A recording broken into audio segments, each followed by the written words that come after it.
참 예수님, 날씨가 갑자기 추워졌습니다. 미사에 오시느라고 수고들 하셨습니다. 작년에는 코로나19 상황이 심각해져서 이 미사를 계획했다가 미사를 하지 못했던 것으로 기억하고 있는데, 올해는 그래도 상황이 나아져서 다행히 이제 11월 1일부터 위드 코로나라고 그러죠. 코로나와 함께 점차적으로 일상으로 돌아가는 그런 단계에 접어들어서서 이 미사를 할 수 있게 됐습니다. 좀 하느님께 감사를 드리게 됩니다. 미사 시작하면서 말씀드린 대로 우리는 오늘 이 미사 중에 2021년 한 해 동안 세상을 떠난 분들을 기억하면서 그분들이 하느님 안에 영원한 안식을 누리실 수 있도록 기도를 합니다. 아울러 사랑하는 이들을 떠나보낸 유가족들의 아픈 마음과 슬픔에 함께하면서 하느님의 위로를 청하고자 합니다. 특히 유가족 중에서 코로나19 감염 위험 때문에 부모나 가족을 병원이나 요양원 내지 요양병원에서 홀로 외롭게 돌아가시게 할 수밖에 없었고, 또 장례마저도 참석자가 제한이 됐기 때문에 쓸쓸하게 장례를 치러했던 분들도 적지 않았을 겁니다. 그분들의 마음은 황망하고 허탈할 뿐만 아니라 죄스럽고 송구스럽기까지 할 겁니다. 상황이 그래서 어쩔 수는 없지만 부모를 그렇게 떠난 자녀라든가 사랑하는 가족을 그렇게 보낸 사람의 입장에서는 정말 미안하고 어떤 죄를 지은 심정 들 수밖에 없는 거죠.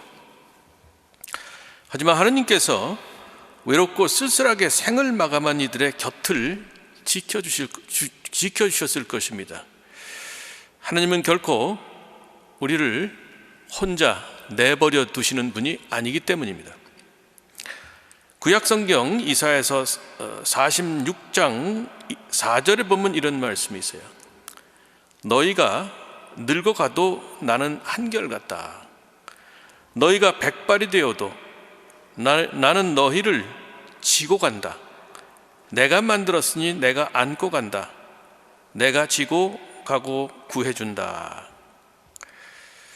사람이 늙고 병들면 가까웠던 사람들이 하나둘 떠나서 외로운 신세가 되기가 쉽지만, 하느님은 오히려 그런 사람들, 그런 처지에 있는 사람들을 안고 가고 지고 가겠다, 그렇게 약속을 하십니다.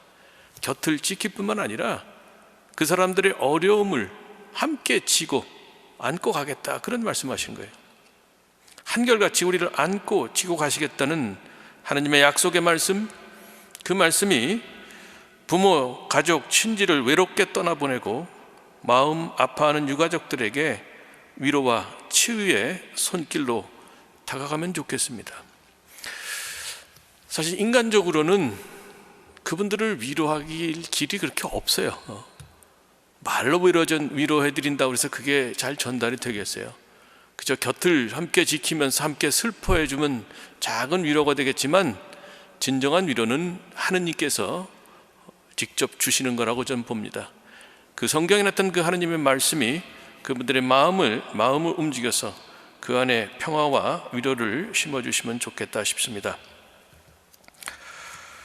유가족 중에는 세상을 떠난 이가 잘 살다 가지 못해서 안타까워하는 분들, 허물과 탓이 많은 채로 그냥 훌쩍 가버려서 마음이 무거운 분들, 또는 가슴 아픈 선택을 해서 낙담과 비탄에 빠진 분들도 계실 겁니다.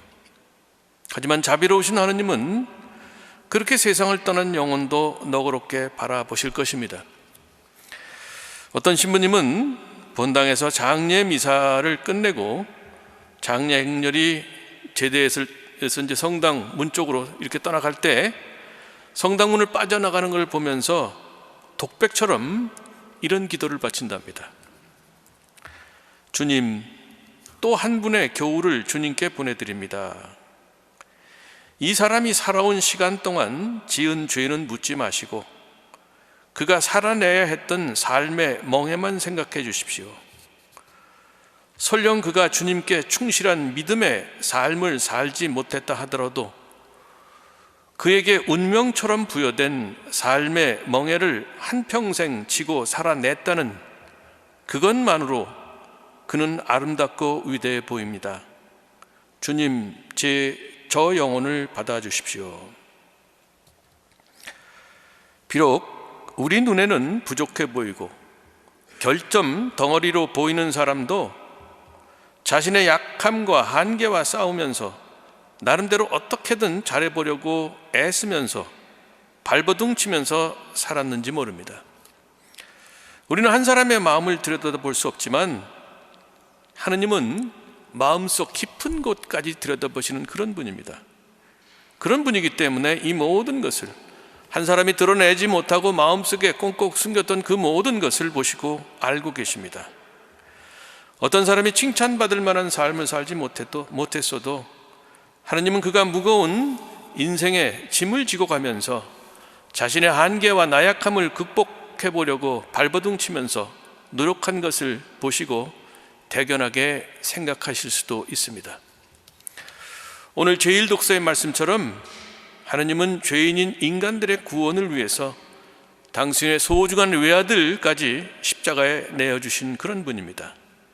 그런 하느님이시니까 부족하고 허물 많은 사람이라고 해도 너그럽고 어진 눈길로 바라보실 겁니다.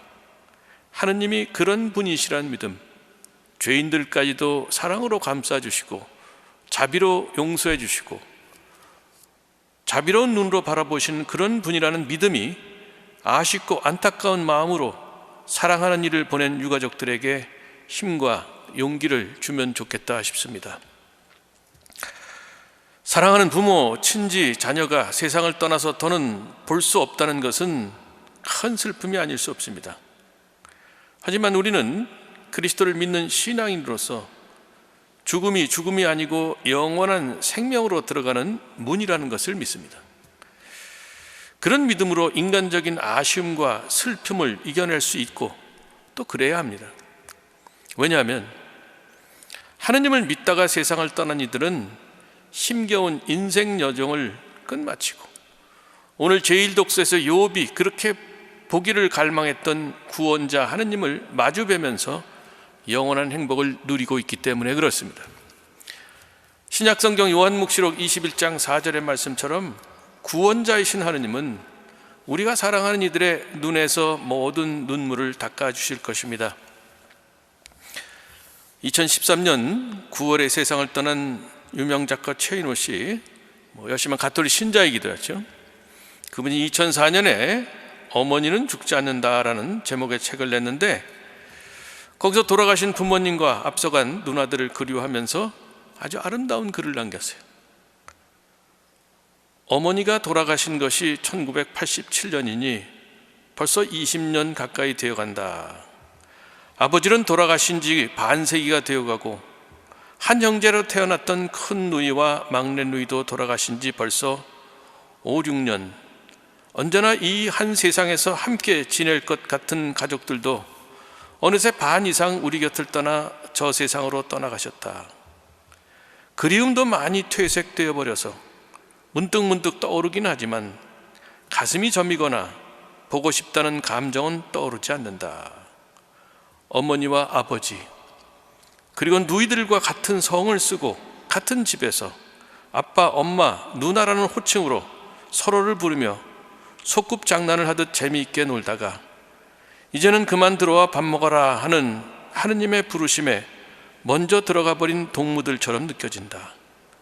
남은 우리도 언젠가는 이노야 그만 들어와 밥 먹어라 하는 소리를 들으면서 소꿉장난의 낯선 골목길을 떠나갈 것이다.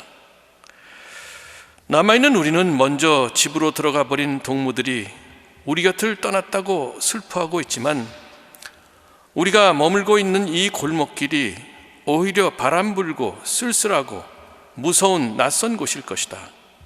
먼저 편안한 저 세상의 집으로 돌아간 엄마와 아빠 그리고 누이들은 살아있는 우리들의 눈으로는 보지 못하는 신비의 커튼 사이로 우리들의 모습을 지켜보면서 이제 날이 저물고 있으니 어두운 골목에서 그만 헤매지 말고 들어오라고 손짓하고 있는지 모른다.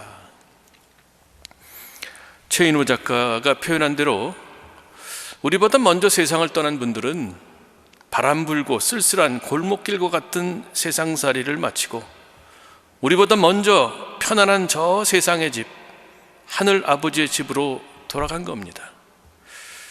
그리고 그 집의 신비의 커튼 사이로 어두운 골목길에서 헤매고 있는 우리를 지켜보면서 또 마음속으로 응원하면서 우리를 기다리고 있을 것입니다. 지난 4월 27일에 선정하신 정진성 니콜라우 추기경님, 또 오래전에 2009년에 선정하신 김수환 스테파노 추기경님도 하늘 아버지 집의 신비의 커튼 사이로 사랑과 격려의 눈으로 우리를 바라보시면서 기다리실 것입니다. 저도 신학교에 있으면서 어떤 신학을 가르치면서 종말에 대해서, 죽음, 또 연옥, 천당, 지옥 많이 가르쳤는데 그 천당에 대해서 설명하기가 쉽지가 않아요. 좋은 곳이죠. 근데 그거를 가보질 않았기 때문에 정말 마음에 와닿게 설명하기가 쉽지가 않은데, 확실히 문학과는 달라요. 이렇게 최인호 씨 같은 경우 보면은 정말 와닿게, 정말 천당 가야 되겠구나, 그런 마음이 들도록 이렇게 잘 썼더라고요. 그래서 이런 걸 보면서 문학가 참 대단하다, 그런 생각을 했습니다.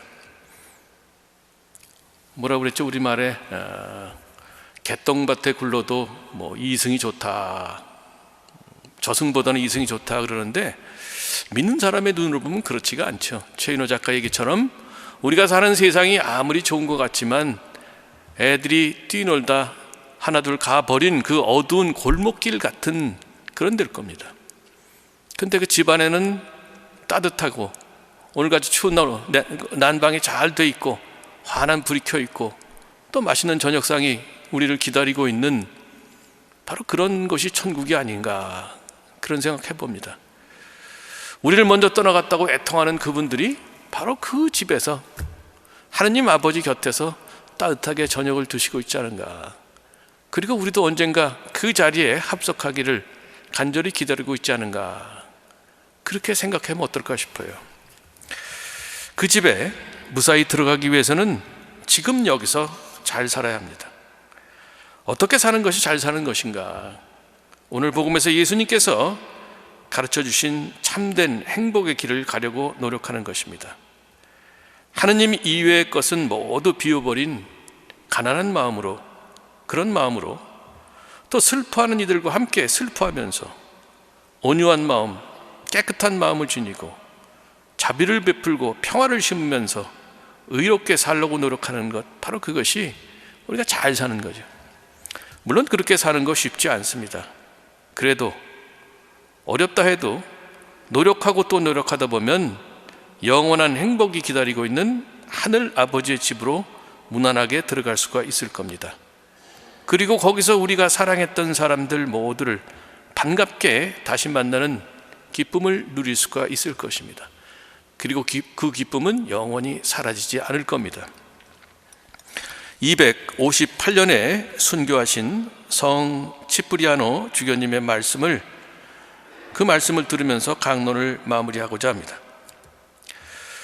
우리는 이 땅에서 지금 잠시 동안 손님이나 순례자로서 지내고 있다는 것을 거듭거듭 생각하고 또 숙고해야 하겠습니다. 우리는 천국 낙원을 우리 고향으로 간주합니다.